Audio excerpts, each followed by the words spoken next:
যীশুখ্রিস্টের সুমধুর নামে সকলকে আরও একবার স্বাগত জানাই। আজ ঈশ্বর আমাদের এক মস্ত বড় দায়িত্ব দিয়েছেন।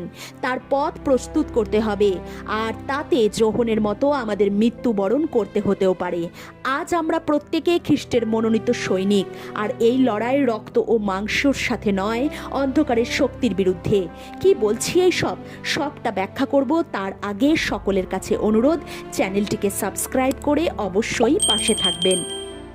আমরা দেখেছি যিশুর আগমনের পূর্বে যোহন স্বর্গরাজ্যের বিষয়ে প্রচার শুরু করলেন। মন ফেরাও, কারণ স্বর্গরাজ্য নিকট।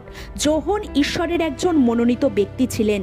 তিনি এসেছিলেন প্রভুর জন্য পথ প্রস্তুত করতে, আর সেই সময় তার প্রচার শুনে অনেকেই মন ফিরিয়েছিলেন আর যোহনের কাছে বাপ্তিস্ম নিয়েছিলেন। আর এখন আমি ও আপনি হলাম ঈশ্বরের সেই মনোনীত ব্যক্তি, আর একই কাজ আমাদেরকেও করতে হবে। ঈশ্বরের জন্য পথ প্রস্তুত করতে হবে, কারণ প্রভুর আগমন খুব সন্নিকট।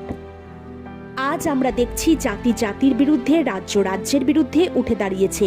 বিভিন্ন স্থানে দুর্ভিক্ষ ও ভূমিকম্প, চারিদিকে যুদ্ধের বাতাবরণ, আর এই সব স্পষ্ট ইঙ্গিত করে প্রভুর আগমন সন্নিকট। তাই সময় খুব অল্প আছে। আপনি নিজেকে ব্যবহার করুন খ্রিস্টের একজন সৈনিক রূপে।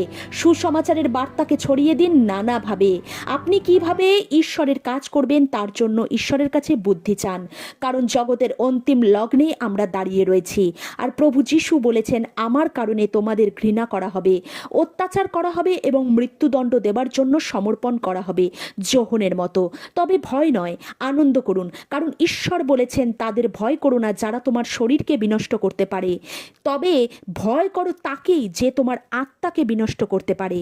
আর আমি ও আপনি আজ যোহনের ভূমিকায়। যিশু যেমন যোহনের বিষয়ে বলেছিলেন যে মানুষের মধ্যে যোহন সর্বোত্তম, তেমনি আপনার ও আমার বিষয়েও বলবেন, তুমি আমার প্রিয় পুত্র, তোমার প্রতি আমি প্রসন্ন।